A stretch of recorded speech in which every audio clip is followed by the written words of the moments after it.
정부가 교회를 비롯한 종교시설을 코로나19 주요 감염 원인 것처럼 왜곡 보도하는 정황이 포착됐습니다. 지난해 코로나19 방역을 방해한 혐의 등으로 기소됐던 신천지 대구지파 고위 간부들에게 무죄가 선고돼 논란이 되고 있습니다. 목회자가 청년들과 함께 운영하는 야채 가게가 있다고 합니다. 어떤 곳인지 직접 다녀왔습니다. 낙태죄가 폐지된 지 한 달, 시민단체들이 연합 기자회견을 열고 낙태죄 개정안 입법을 촉구했습니다.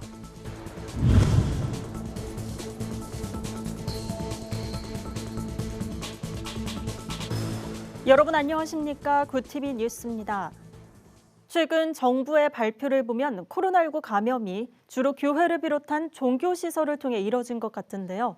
하지만 발표 내용을 자세히 들여다보니 실상과는 조금 달랐습니다. 네, 종교시설발 감염 비중을 의도적으로 강조하고 정작 감염 우려가 큰 다중이용시설은 숨기려고 한 정황이 포착됐습니다. 유창성 기자가 보도합니다. 확진자의 주요 감염 경로는 집단 발생으로 전체의 45.4%를 차지하고 있습니다. 이 집단 발생에 있어서 집단 발생이 일어난 주요 시설은 종교시설이 가장 많고 질병관리청은 지난달 21일 코로나19 발생 이후 1년 동안 전체 확진자의 45.4%가 집단 감염으로 발생했다며 교회를 포함한 종교시설이 17%로 가장 많은 비중을 차지했다고 발표했습니다. 대한민국 정책브리핑 사이트에서도 해당 보도자료 제목을 종교시설에서 가장 많은 감염자가 발생했다는 식으로 잡았습니다. 하지만 17%라는 비중은 집단 감염에서 차지하는 것으로 확진자 전체로 환산하면 종교시설 감염은 7.7%로 줄어듭니다. 2.5배가량 부풀어졌습니다. 반면 집단 감염 우려가 큰 다중이용시설은 따로 통계를 내지 않았습니다. 대신 실내외 체육시설과 학원, 음식점 등으로 나눠 감염 비중을 낮췄습니다. 실내공기질관리법에 따르면 체육시설과 학원, 음식점은 물론 의료와 요양시설도 다중이용시설에 포함됩니다. 이를 모두 더하면 전체 감염 비중에서 다중이용시설이 14.5%를 차지합니다. 종교시설발 감염 비중 7.7%의 2배에 달하는 수치로 집단 감염 중 가장 큰 비중을 차지합니다. 정부가 종교시설을 타깃으로 삼았다는 의혹을 피하기 어려운 이유입니다. 질병관리청의 이 같은 왜곡은 교회를 포함한 종교시설에 부정적 인식을 갖게 했습니다. 목회데이터연구소가 최근 실시한 설문조사에 따르면 국민들은 교회발 감염이 전체에서 44%가량 차지한다고 인식했습니다. 교회를 포함한 종교시설발 감염 비중이 7.7%인 것과 비교하면 6배 가까이 차이 나는 셈입니다. 이 같은 정부의 왜곡 보도는 한국교회의 신뢰도 하락으로 이어졌습니다. 최근 목회데이터연구소가 발표한 코로나19 정부 방역 조치에 대한 일반 국민평가 조사 결과를 보면 한국교회를 신뢰한다는 응답은 21%에 불과한 반면 신뢰하지 않는다는 응답은 76%에 달했습니다. 1년 전 기독교 윤리실천운동이 실시한 한국교회의 사회적 신뢰도 조사에서 한국교회를 신뢰한다는 응답이 32%였던 점을 감안하면 불과 1년 만에 11%포인트가 하락했습니다. 연구소 관계자는 신뢰한다는 응답을 개신교인과 비개신교인으로 나눠보면 개신교인 중 신뢰한다는 비율은 70%였으나 비개신교인은 9%로 극명한 차이를 보였다며 한국교회의 신뢰가 갈수록 떨어지고 있다고 말했습니다. 굿TV 뉴스 유창선입니다. 코로나19 역학조사 방해 혐의로 기소됐던 신천지 대구지파 고위 간부들이 1심에서 전원 무죄를 선고받았습니다. 정부의 교도명단 제출 요구가 방역의 사전 준비 단계일 뿐 방역 자체가 아니었다는 게 이유인데요. 이런 결과가 신천지 내부를 더욱 결집시키는 계기가 될 것으로 우려되고 있습니다. 김민주 기자의 보도입니다. 지난해 2월 코로나19 1차 대유행의 중심에 있던 신천지 대구 증거장막의 지파장 등 간부 8명에게 무죄가 선고됐습니다. 이들은 대구시의 130여 명에 이르는 교도 명단을 고의로 누락해 역학조사를 방해한 혐의로 지난해 7월 기소됐습니다. 이번 선고 공판에서 감염병 예방 및 관리에 관한 법률 위반, 위계 공무집행 방해 혐의 모두 인정되지 않았습니다.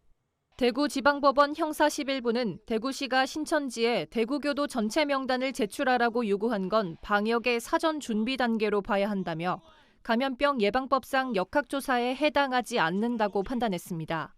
앞서 수원지법이 이만희 교주의 감염병 예방법 위반 혐의를 죄로 인정하지 않은 것과 같은 이유입니다. 이에 대해 신천지 피해자들은 신천지는 교주와 내부 관계자들이 죄가 없다고 주장하지만 코로나19 대유행의 주범이 된 잘못과 책임까지 사라지는 건 아니라며 신천지를 규탄했습니다. 이만희가 법정 구속되지 않은 것 가지고도 그렇게 자랑하면서 내부 단속하고 결속하고 그러고 있는데 지금 또 이런 판결이 또 이렇게 나옴으로 인해서 그 신도들이 더 세뇌되고 더 그것에 매여 있는 그런 계기가 되지 않을까 참 우려되고 걱정스러운 그런. 이단 전문가들은 앞서 감염병 예방법 위반 혐의가 없다고 나온 이만희 교주의 재판 결과를 볼 때 어느 정도 예상할 수 있었다며 이번 판결이 신천지 내부를 더욱 집결시켜 교도 유입을 지속하는 데 영향을 미칠 것이라고 우려했습니다. 신도들도 이제 저렇게 이제 나와버리니까 안도를 하게 되고 다시 또 이제 결집되는, 다시 또 이제 좀 느슨했던 그런 어떤 분위기를 다시 결집할 수 있는 반등의 기회가 되었다고 볼 수 있죠.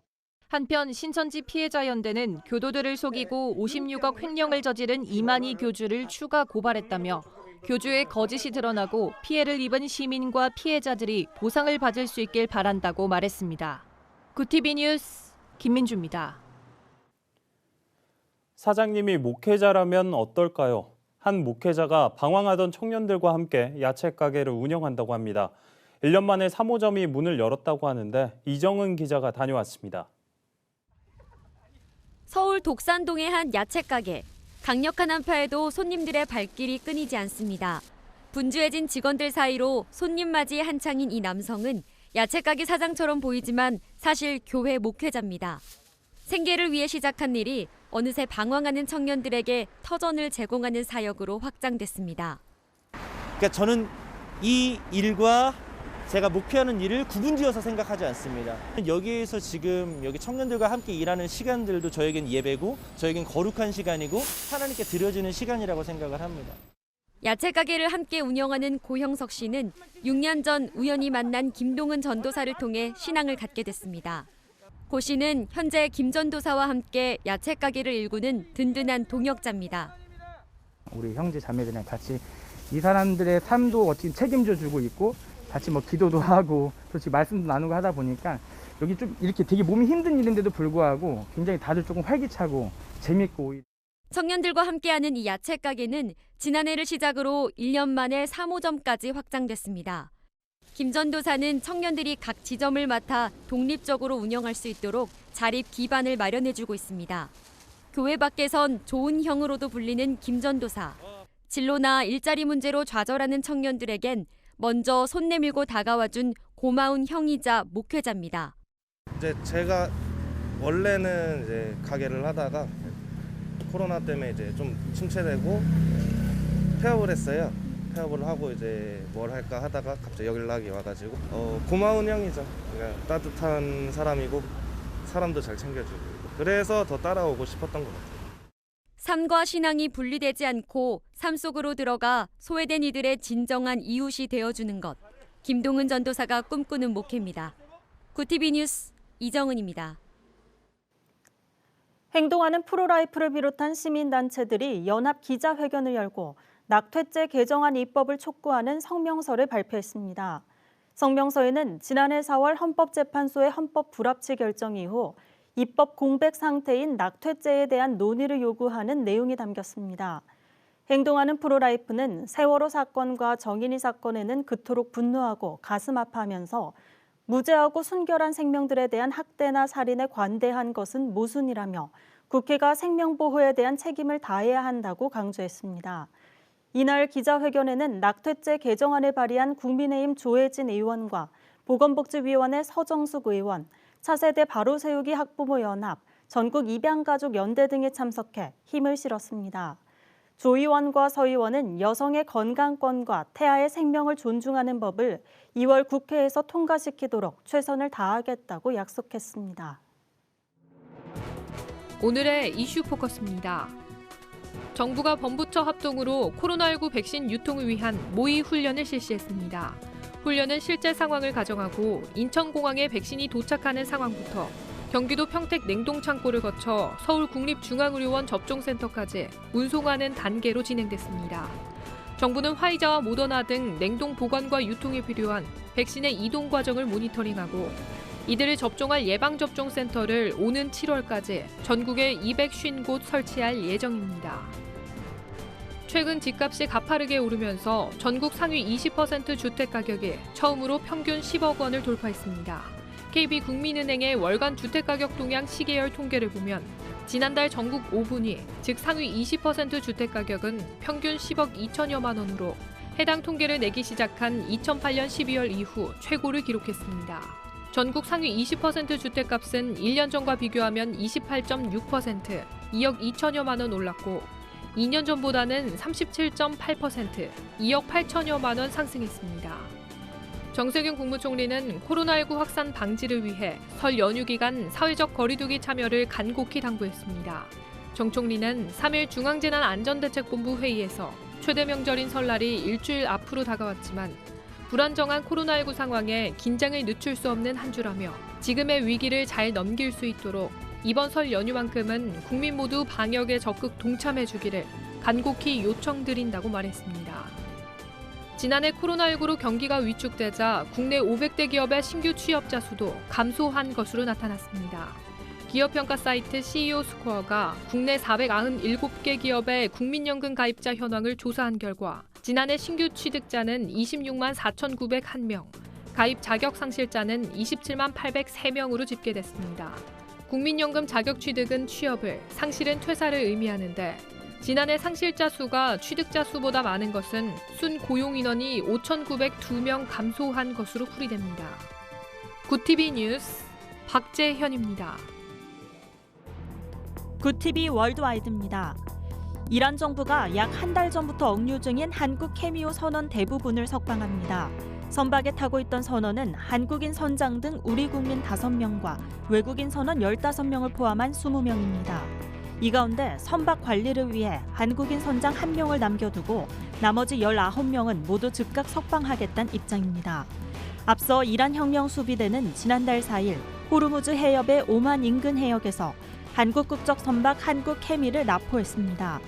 이란 정부는 해양 오염이 납포 사유라고 주장했지만 미국의 제재로 한국에 동결된 원화 자금을 사용하지 못하는 것에 대한 불만 때문이라는 분석이 나왔습니다. 미국이 미얀마 군부의 정권 장악을 쿠데타라고 규정했습니다. 쿠데타로 규정되면 미국의 일부 원조에 자동으로 제한이 가해집니다. 조 바이든 대통령은 미얀마 군부의 권력 포기와 구금자 석방 등을 위한 국제사회의 협력을 촉구한다고 밝혔습니다. 모든 원조 프로그램을 재검토하겠다는 입장까지 밝혀 대외 원조와 제재를 무기로 압박에 나섰다는 평가가 나옵니다. 에마뉘엘 마크롱 프랑스 대통령이 올해 여름이 끝날 때까지 프랑스 전 국민에게 코로나19 백신 접종을 마치겠다고 밝혔습니다. 마크롱 대통령은 2월 말과 3월 초 사이에 프랑스에서 코로나19 백신 생산에 착수하고 궁극적으로 4개의 공장에서 백신을 생산하게 될 것이라고 말했습니다.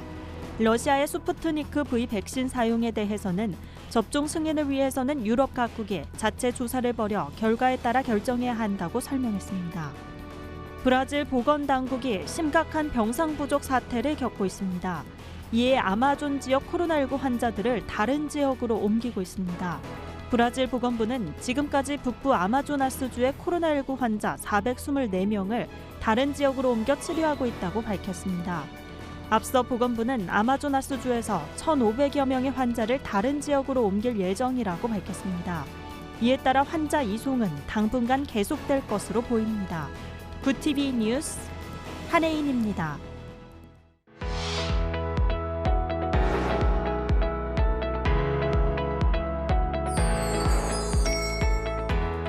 내포난의 교회 조유현 기자입니다. 오늘의 소식 전해드립니다.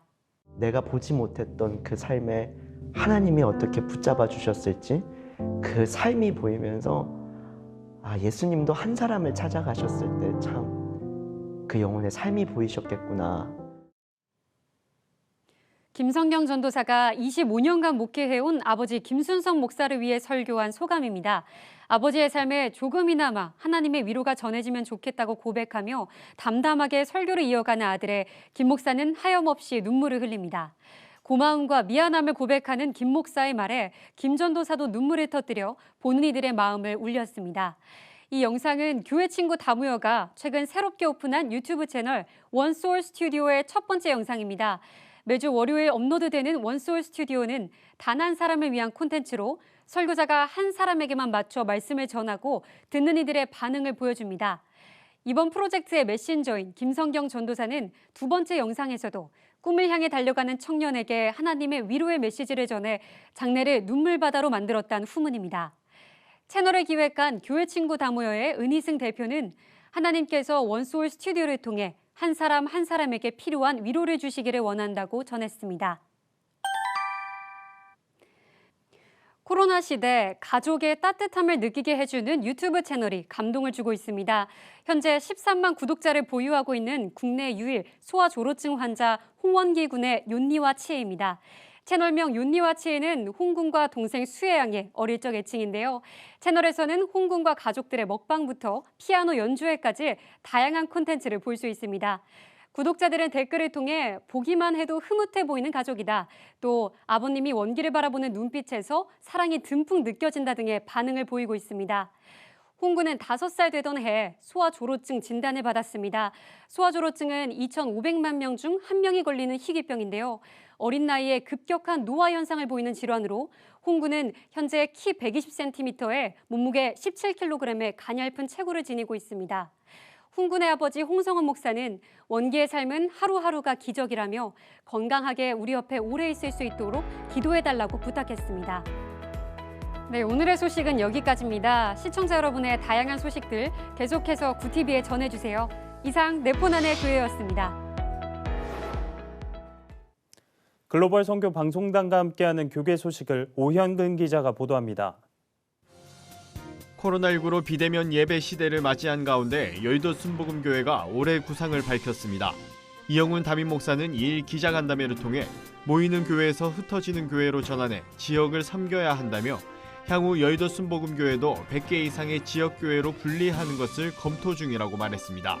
이 목사는 또 한교총과 한기총, 한교연 등 연합기관의 통합도 추진하겠다고 덧붙였습니다. 한국교회 연합기관 지도자들이 2일 정세균 국무총리와 만나 코로나19 확산 방지를 위한 협력 방안을 논의했습니다. 정 총리는 교회 관련 시설에서 다수의 확진자가 나오면서 국민적 우려와 불안감이 커지고 있다고 말했습니다. 이에 한교총 소광석 대표 회장은 한국교회가 자율적으로 안전한 예배 환경을 만들어 나갈 수 있도록 관련 캠페인을 적극 벌여나가겠다는 뜻을 전했습니다. 감리회 목회자 모임 새물결이 코로나19와 관련해 한국교회가 국민께 염려와 피해를 끼친 것에 대해 사과한다는 내용의 성명을 발표했습니다. 새물결은 사랑제일교회와 인터코, IM 선교회 등에서 코로나 집단 감염이 잇따라 발생한 것에 책임을 통감하고 방역에 노력해온 모든 분들께 사과드린다며 한국교회는 예수께서 교회를 세상의 빛이라고 말씀하신 의미를 되새겨달라고 호소했습니다. 연세대학교 연합신학대학원 신임 총동문회장의 정상업 목사가 취임했습니다. 서울 종로구 한국교회 100주년 기념관에서 열린 제25대 총동문회장 이취임식에서 정 목사는 코로나로 일상이 어려운 상황에서 사명을 감당하기 위해 기도하는 마음으로 이 자리에 섰다며 하나님의 계획과 목적을 깨닫고 많은 열매를 맺을 수 있도록 조언과 기도를 부탁한다고 말했습니다. 구TV 뉴스 오현근입니다. 의도적인지는 모르겠지만 교회가 코로나 확산의 근원인 것처럼 왜곡되고 있었는데요. 안타까운 마음이 큰 만큼 교회가 방역에 협조하고 소외된 이웃을 돌아보는 일에 더욱 힘써야겠습니다. 네, 이상으로 뉴스를 마칩니다. 오늘도 함께해 주신 여러분 고맙습니다.